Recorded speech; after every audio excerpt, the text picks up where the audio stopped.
Hello, welcome to Sophie & Co. I'm Sophie Shevardnadze. As the standoff in the east of Ukraine deteriorates into violence, it's falling to world powers to step in and calm things down. Tough talk from Washington notwithstanding, the US, EU, Russia and Ukraine have managed to reach a framework to peace in Geneva. But will it be enough to avert a civil war? Well, I'm asking the Russian Foreign Minister himself, Sergey Lavrov. Ladies and gentlemen, he's our guest today. A civil war is looming in Ukraine. Blood is now being spilled in the east of the country, where locals are refusing to recognize Kiev's self-proclaimed government and are calling on Russia to step in. What can hold Ukraine together? Can bloodshed be averted? Who holds the keys to peace in this country? Sergey Lavrov, Russia's foreign minister, it's great to have you on our show today. Thank you for the invitation. All right, so just the other day, Joe Biden, on his visit to Kiev, said that time is short for Russia to make progress on its commitments made in Geneva. What is expected of Russia?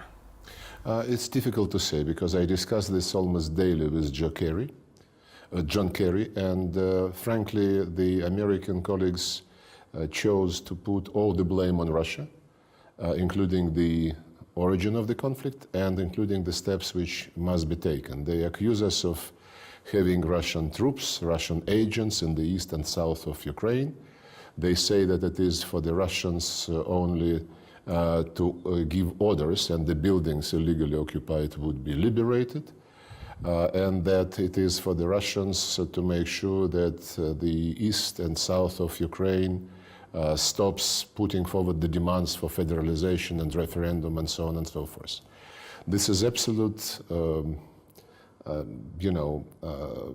switching the goalposts, if you wish. In Geneva, we all agreed that there must be a reciprocal approach to any illegitimate action in Ukraine, be it in Kiev, be it in the west, be it in the east, be it in the south. And the people who started the process of illegitimate actions must step back first. It is absolutely abnormal due to any norms in a European city that Maidan is still occupied, that the buildings in Kiev are still occupied and in some other cities, that those who put on fire the buildings belonging to the Communist Party headquarters in Kiev, the buildings belonging to the trade union headquarters, are not even under investigation. I don't want even to mention the sniper cases, because everyone forgot about those snipers, and we only hear that let's concentrate on eliminating terrorist threat in the east and in the south. So in Geneva, we all agreed that there must be end of any violence. Next morning or next afternoon, Turchinov declared the state, almost a state of emergency, and ordered the army to shoot at the people if the people are engaged in peaceful protests. In Geneva, we agreed that there must be total rejection of extremists, and the right sector is still very active. And after Geneva, the right sector staged provocations, killing several people in the vicinity of Slavyansk during the Easter Sunday. So nothing which was agreed in Geneva, and which certainly is for the authorities in Kiev to start implementing, was done by them. Yes, they introduced a draft law on amnesty, but our reading of that law indicates that this is not for political prisoners. Yes, they announced a pause in the what they call counter-terrorist operation, but now that Joe Biden visited Kiev, this counter-terrorist operation was declared in the active phase again. Well, it's quite telling that they chose the moment of Vice President of the United States visit to announce the resumption of this operation, because the launching of this operation happened immediately after John Brennan's visit to Kiev. So I don't have any reasons not to believe that the Americans are running the show in a very close way. Well, I know you have called on John Kerry to actually put pressure on government in Kiev and on its behavior, but does it really mean that you concede that America has decisive influence in the country? I think this is absolutely the case. Not in the country, on the regime which took power in Kiev. They have, I think, overwhelming influence. They act in much more open way, without any scruples, compared to Europeans. Europeans try to be a bit more subtle, and the fact that there's so many reports about the role of CIA in analyzing the situation and then being present in Ukraine, including the building of the Security Council of the Ukrainian state, occupying a floor. Then there were numerous reports which were revived recently. What was the role of the American embassy during the events in Maidan? Direct interaction and communication with the activists who were armed and who were planning the actions like storming the buildings and other illegal acts. All this has not been denied in the way which would be persuasive. And yes, when you get daily phone calls from John Kerry telling you, you must, and when you understand how many thousand kilometers the United States is away from Ukraine, and then you see how agitated they are about seeing their sponsored people not really delivering on the things which are obvious, then you cannot avoid the impression that they are running the show very much. But what about Russia? I mean, I know Russia has reiterated many times that it doesn't recognize the legitimacy of the government in Kiev, but nevertheless, diplomatic meetings are held at high levels. I mean, in Geneva, I remember in Hague, you were meeting the interim foreign minister as well. Does Moscow has any leverage over Kiev? Not over Kiev, no, not at all. What about the east of Ukraine? In the east, the people revolted after several months of total neglect of the interest. And when they saw what happened in Kiev through Maidan, through the right sector, other extremists, the sniper fire killing dozens of people, then immediately all those who were against Yanukovych government were granted amnesty, which is not happening now to the people who just engage in political activities in the east and in the south. So yes, we see what was the reasons of the revolt in the east and in the south. They just don't want the repetition of what happened in Kiev and what was attempted in Crimea, by the way. And these people, of course, they want to be friendly with Russia. They have many Russian relatives, and they listen very carefully to what Russia says. But these people are not puppets. And we cannot just guarantee that they would be ready to take for granted whatever promises they hear from Kiev. They are fed up with words. They need real deeds. The regime must withdraw the order to use the army against the people. The regime must liberate political prisoners. They must start doing what they committed themselves to on 21st of February, signing an agreement which said, surrender illegal arms. They must start disarming the right sector. And they must stop just saying, we will invite the regions to a constitutional reform process. They must sit down with them. And instead of going abroad, I heard that Yatsenyuk is going to the Vatican. I think the better place for him to go would be south. When he went there a week ago, he only met with the people whom he himself appointed. He never got to the people who were protesting. And that's where the current authorities in Kiev need to be now, if they really pretend to represent the entire country. But here's the thing, people in the West, and I'm not even talking about the American political establishment, just regular people who watch TV. For them, what's going on in the south and the east of the country right now is very similar to what was going on in Maidan, because they see self-defense forces, like they were seeing the right sector in Maidan, chaos, people occupying the government buildings, not willing to put down arms. Now, they're saying, you know, these people are pro-Russian, so why Russia isn't so outraged at what's going on there? I mean, the chaos, like they were in the Maidan, and why don't they use their influence to calm them down? Oh, no, I don't think we can say that we are negligent of their problems. We are in solidarity with them.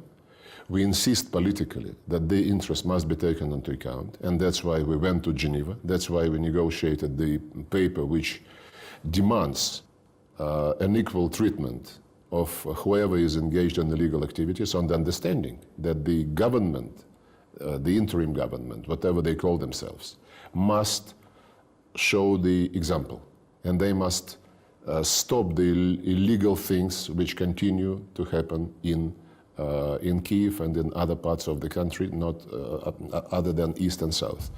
And yes, the East and the South, the leaders elected by the people said that we would be ready to surrender arms, to vacate the buildings, provided the government stops illegal orders to use the army and does what it committed itself to do with the right sector, other extremists, and with the buildings which have been taken over and still are occupied in Kiev. You know what the Americans said, Victoria Nuland, I think, when we insisted on Geneva Agreement to be implemented in full, beginning with the liberation of the buildings in Kiev.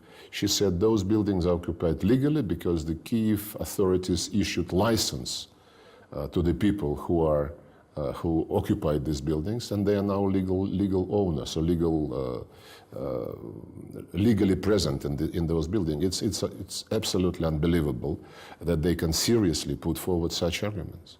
Mm-hmm. But so you're saying the agreement that was reached on the 21st of February by the Western powers was kind of ignored by those who signed it, but now you're saying the Geneva Agreement is also being ignored, basically.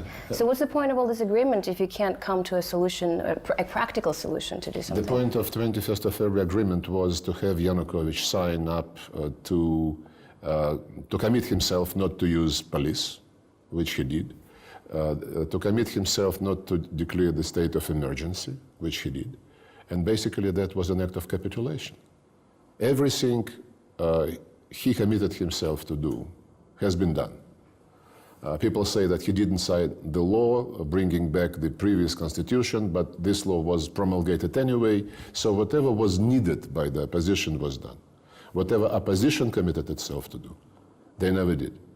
And the Geneva Agreement the Geneva meeting was actually designed to try to bring the process back on track, including the need to start a constitutional process with full involvement of all regions.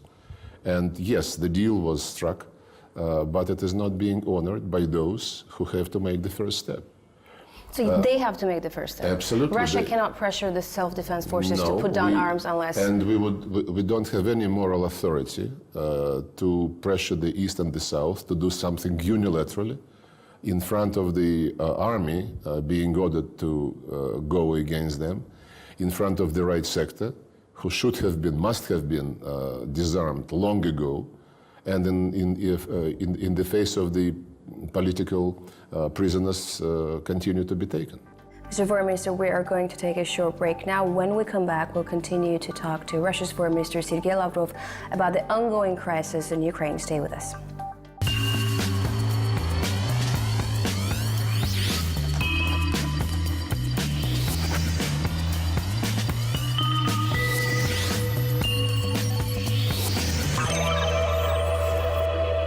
And we're back with Sergey Lavrov, Russia's foreign minister here on Sophie & Co. You've also said many times that Russia has no intention of moving its troops inside Ukraine. Just recently, Dmitry Peskov, Russian president's press secretary, has confirmed that there is a military contingent that is reinforced on the Russian-Ukrainian border. There must be a worst-case scenario in which this contingent will be used. If we are attacked, we would certainly respond. If our interests legitimate interests, the interests of Russians, have been attacked directly, like they were in South Ossetia, for example, I don't see any other way but to respond in full accordance with international law. Russian citizens being attacked is an attack against the Russian Federation. The only thing I would like to highlight at this stage is that the Russian troops are on the Russian territory. The requests for inspections under the so-called Vienna document of 2011 and under the Treaty of the Open Sky, they all have been granted. The inspectors visited the areas of deployment of the troops participating in the training exercises. The planes overflight the areas of exercise, and no one who participated in the inspections, including the Americans, Ukrainians, and Europeans, ever brought up any fact which would indicate that Russia was engaged in some dangerous military activity. So we are on our territory and we are doing nothing which is prohibited by any obligation of us. The Ukrainian troops are also on their territory, but the difference is the fact that they have the order from Turchinov to use weapons against civilians. And this is a criminal order. But you've mentioned John Kerry many times during this interview, and it does seem like the two of you, regardless the political differences, communicate and see each other more than you see your family members. Do you feel like on a personal level this is someone that you can come to an agreement with? Well, we came to an agreement on Syria, we came to an agreement on Iran, we came to an agreement on Ukraine in Geneva on the 17th of April. Personally, we have very good chemistry. But we also understand that, you know, there are superiors, there are advisors, which sometimes doesn't help. But I told Kerry several times that we do not believe it is a real partnership, if they speak about partnership, when in fact whatever issue we discuss, they try to put the onus on us completely. And by the way, had it been not for Ukraine, there would be something else. Like it was Iran originally, when the Americans were saying, you must, if only Russia tells the Iranians, if only Russia doesn't sell weapons to Iranians, they would cry uncle and everything would be fine, this nuclear issue would be resolved. Then Syria happened. And they were telling us, they still do, if only Russia tells Assad go, everything would fall into pieces, into place, democracy would prevail, and so on and so forth. So Iranian issue depends on Russia alone. Syria depends on Russia alone. They also say Russia and Iran. Now Ukraine depends entirely on Russia. It's an absolute, I would say, egoistic and unrealistic approach, and an attempt to hide your own responsibility. This is something. By the way, speaking of Syria, they said recently, and unfortunately the United Nations spokesman picked up the tune, the Americans said recently that the elections which have been announced for the 3rd of June by President Assad would be illegitimate because first there must be transitional governing order, transitional governing organ on the basis of a new constitution and so on and so forth. Okay, Geneva Agreement, Geneva Communique on Syria did say there must be transitional governing organ which would develop constitutional reform, and then on the basis of this reform there would be general elections. Fine. But the same sequence was mentioned in the agreement on Ukrainian crisis, signed on the 21st of February. First, the government of national consent, then the constitutional reform, and only after the new constitution is promulgated, elections. The people who staged the coup and toppled the legitimate president and took power, declared themselves government, they did not speak originally about the constitutional reform at all. They said there would be presidential elections on the 25th of May. And the constitutional reform, when we reminded them that this was the obligation, and unless they do this, the East and the South would not recognize the legitimacy of what is going on. Okay, they recalled this obligation, but said this would be done later. And the West believes that this is entirely legitimate. So Russia is not going to recognize? The same people who say that the Syrian presidential elections without constitutional reform would be legitimate are ready, not ready, they are accepting even today the legitimacy of the 25th of May presidential elections in Ukraine without any constitutional reform. So you meet a lot of American politicians besides John Kerry, and the rhetoric from both sides is pretty harsh. Do you feel like the Americans are ready for a real confrontation with Russia over Ukraine? Well, I already said that it is not about Ukraine. Ukraine is just one manifestation of the American unwillingness to yield in the geopolitical fight.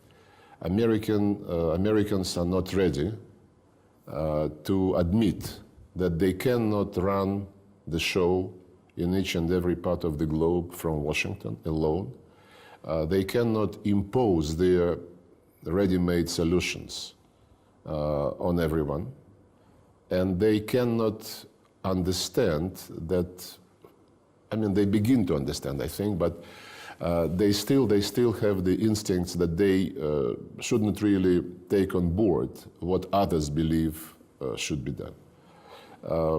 They're moving slowly. That's why, you know, we managed to make some compromises on Syrian chemical weapon, on Iranian nuclear program, the compromise on Ukraine and Geneva. But after a deal, they try to pocket whatever they got, and they try not to deliver what they promised to do. Maybe this is a natural manifestation of those who want, you know, to get the result, which would be in their interests. But on Iranian nuclear issue, for example, the deal was very blunt, but as the deal started to be implemented, the Americans began to load it with new demands. Missile program of Iranians was never part of the discussion, never. And it was not part of the deal signed in Geneva last November. But as the deal of November started being implemented, the Americans threw in the missile proliferation problem, which could have, you know, derailed the process. On Syria, we signed a deal on the chemical disarmament of Syria, and the process has been going, still goes very well. Satisfactory assessment by the United Nations personnel participating in the process, by the Organization on Prohibition of Chemical Weapons, and so on and so forth. The Americans, almost from the very first day, started to, you know, ring alarm bell, saying that the government is dragging on this, it's not delivering on its commitments, and they were fully ignoring the facts, which were the need for the government to get more armored vehicles, which we and the Chinese were helping them, the need for the people who influence the armed extremists and jihadists to absolutely control them and not to allow them to stage provocations as the chemical weapons being moved, you know, from the storages to the port, and so on and so forth.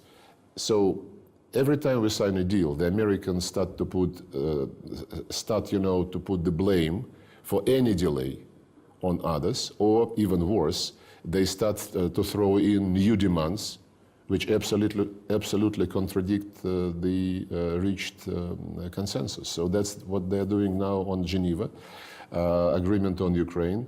But I do hope very much that they would act responsibly, and they would think not of the geopolitical initiatives, the geopolitical interests,